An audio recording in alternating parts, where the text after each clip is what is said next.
प्रिय विद्यार्थियों, MA previous third paper करे रहिया आहियूं। सिंधी साहित्य जो इतिहास किताब हली रहियो आहे। उन में कल्ह पाण कयोसीं सिंधी साहित्य जो विचों दौर कल्ह पाण कयोसीं उन खां अॻु कयोसीं विचों दौर, ऐं कल्ह कयोसीं नए दौर में सिंधी शहर जो विकास। इन नए दौर जे सिंधी शहर जे विकास खे 3 हिसनि में विरायो वियो आहे। पहिरियों आहे 1853 खां 1914 ताईं शहर जो विकास, पोइ आहे 1914 खां 1947 ताईं, ऐं टियों आहे 1947 खां अॼु ताईं। त कल्ह पाण कयोसीं 1853 खां 1947 ताईं सिंधी शहर जो विकास, जंहिंमें जेके मुख्य शहर हुआ उन्हनि जे बारे में पाण ॼाण हासिलु कयासीं। उहे हुआ पारसी शहर जी नकुल जी शहर, खलीफ़ो गुल मोहम्मद, आख़ून मोहम्मद कासिम, मीर मोहम्मद हसन अली खान, हुसैन खान सांगी, मिर्ज़ा कलीज बेग, मौलवी अल्लाह बख्श अबोजो, बेदल बेकस, दीवान भोजराज।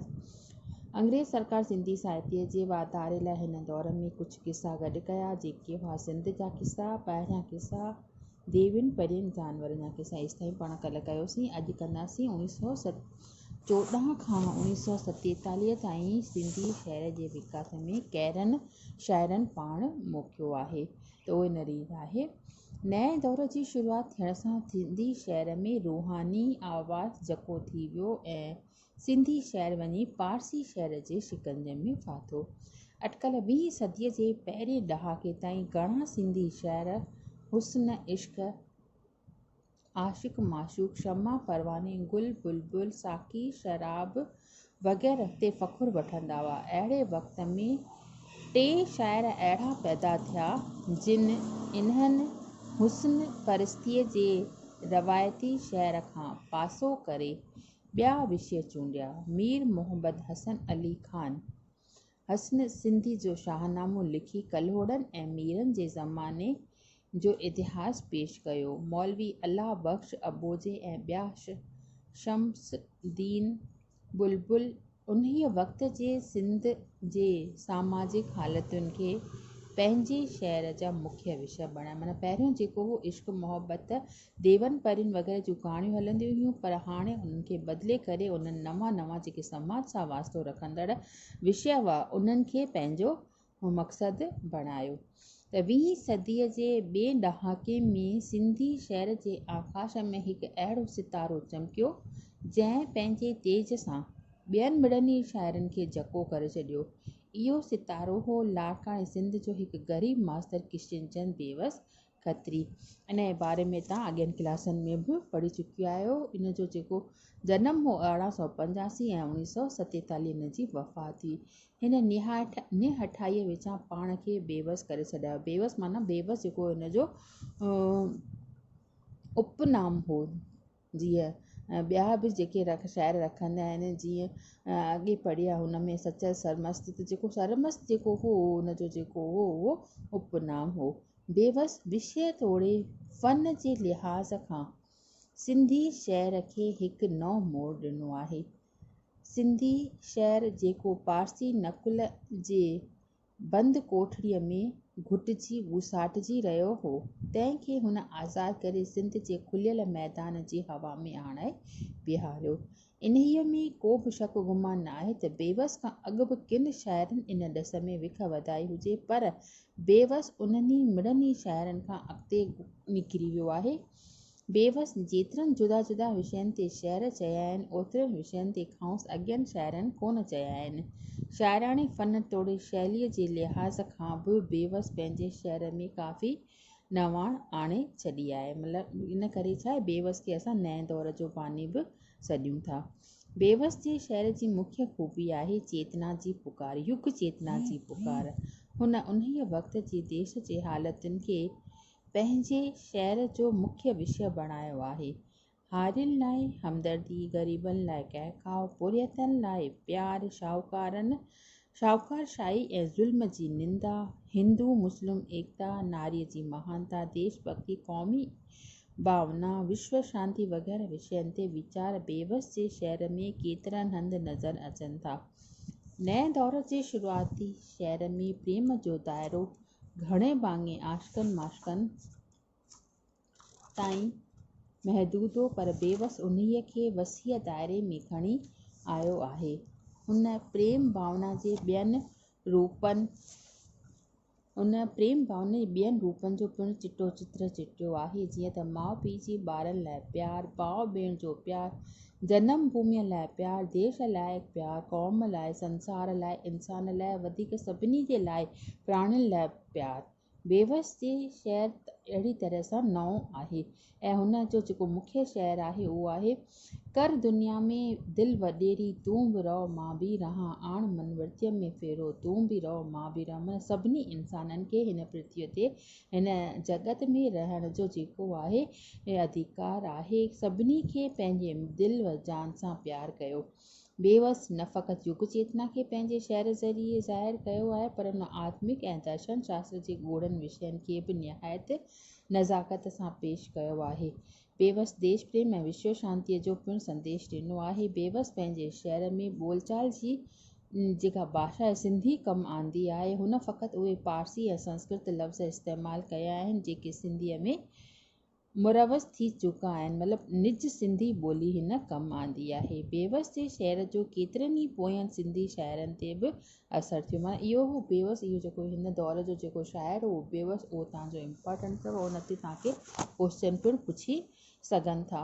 उनखां पोइ जेको आहे मतिलबु बेवस जी जेका शाइरी हुई त बेवस पहिरीं वारनि शाइरनि खां कुझु हटी करे नई शाइरीअ खे जनमु ॾिनो, नओं युग निर्माता हिन खे कोठियो वियो ऐं हिन जेको बेवस जो जेको शेर हो उन जो जेको असरु पोयां ॿिया सिंधी शाइर उन्हनि ते पिणु पियो, उहे हुआ हूंदराज दुखायल ऐं हरी दिलगीर।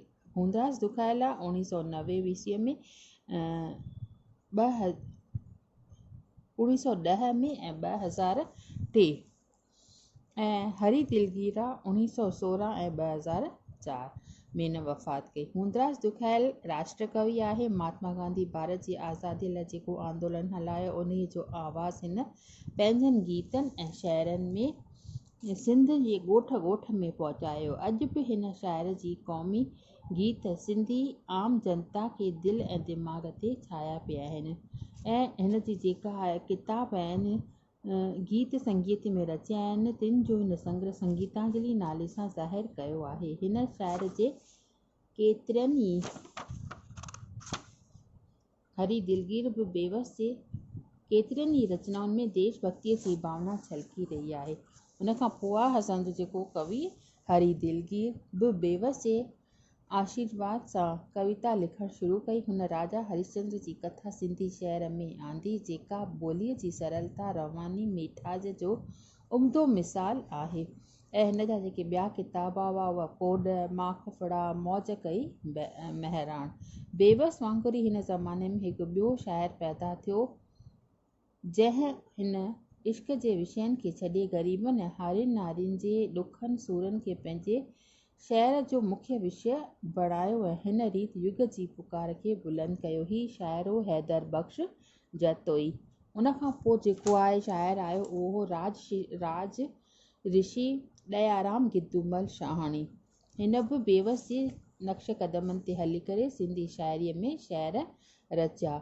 इन्हनि में ॿिया जेके हुआ उहे आहे नानक राम थदाणी, साधू वासवाणी। असां इतिहास पिया था कयूं त इतिहास में हिननि सभिनी जो पिणु असांखे ज़िक्र करणु ज़रूरी आहे। मेन जेके आहिनि उहे त तव्हांखे मां ॿुधायोमांव त बेवस, हरी दिलगीर ऐं हूंदराज दुखायल। ही ॿिए जेके नंढा नंढा शाइर आहिनि हिन इतिहास में 1914 खां 1947 ताईं जिन पंहिंजो पाण मोकिलियो उन्हनि जा सिर्फ़ु तव्हां नाला यादि कयो ऐं थोरो थोरो उन्हनि जो जनम ऐं वफ़ात जे बारे में रचनाउनि जा नाला पिणु तव्हां यादि करे सघो थियूं। पोइ हिन में किन शाइरनि जो ध्यानु ॿियनि ॿोलियुनि खे सुंदर बणाइण ॾांहुं पिणु छिकियो। उहो हो मंघाराम मलकाणी। मुख्य तरह सां नाटक नवीस ऐं आलोचक आहे, पर हुन बंगाल जे मशहूरु कवि रविंद्रनाथ टैगोर जे मशहूरु रचनाउनि गार्डनर, प्रीत जी गीत ऐं गीतांजलि जा आज़ादु नज़्म पिणु सिंधीअ में तर्जुमो कया आहिनि। दास किशनाणी आज़ाद आर्नल्ड जे मशहूरु अंग्रेज़ी किताब लाइट ऑफ एशिया जो सिंधी शहर में पूरब संदसि नाले सां अनुवाद कयो। नएं दौर जी शुरूआती ज़माने वांगुरु 20 सदीअ जे पहिरें अधु ऐं विचें दौर जे सिंधी शहर जूं सभई धाराऊं क़ाइमु रहियूं, पर क़ौमी सुजाॻी ऐं धीरे धीरे उन्हनि बि ज़माने जी पुकार खे महसूस करे पंहिंजे शहर में इश्क ऐं हुस्न खां सवाइ सामाजिक ऐं आर्थिक मसइलनि खे बि जाइ ॾिनी। पर संदन शहर जा क़िस्म उहे ई पारसी शहर वारा रहिया ऐं हुननि अरूज़ जी पाबंदी निभाइण खे पंहिंजो मुख्य फ़र्ज़ु सम्झियो। अहिड़नि शाइरनि में मुख्य हो लेखराज किशनचंद अज़ीज़। इहो बि तव्हांजो इम्पॉर्टेंट अथव ऐं कॾहिं कॾहिं हिन ते बि क्वेश्चन पुछियो वेंदो आहे। 1897 ईस्वीअ में ऐं 1971 में हिन जी वफ़ाती जो नएं दौर में सिंधी साहित्य में हिकु निरालो स्थान आहे। हू मशहूरु ऐं उस्ताद शाइर आहे त कामिल नसीर नवीस बि आहे।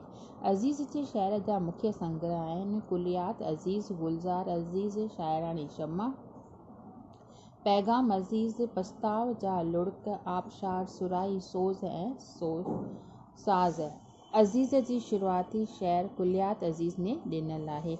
ऐं ॿिया जेके हिन जा आहिनि हिन दौर जा शाइर आहिनि मोहम्मद बख़्श, वस्फ़ ऐं नंढा नंढा जेके ॿिया शाइर आहिनि उन्हनि जा नाला पिणु हिन रीति आहिनि गुलाम अली, रहीम, मोहम्मद हाशिम मुक्स, हकीम फ़तेह मोहम्मद, लुत्फ़ अला बदवी, सोबराज निर्मल दास। हिन ज़माने में पंहिंजी शाइरीअ जो जौहर ॾेखारियो डॉक्टर हलूमर सदा रंगाणी, खियलदास वानी, परसराम हीरानंद, ज़िया शेख, अयाज़, नारायण शाम, अब्दुल रज़ाक राज़ हिन दौर में शहर जी दुनिया में क़दम रखियो। अॻिते हली ख़ासि करे मुल्क जे विरहाङे बैदि पंहिंजे शाइराणी क़ुवात ऐं प्रतिभा जो जलवो ॾेखारियो। हिन अरसे में हिक तरफ़ बेवस सिंधी शाइरीअ खे नओं मोड़ ॾिनो त ॿिए तरफ़ पारसी शाइरी जे स्कूल बि चङो औज पाती।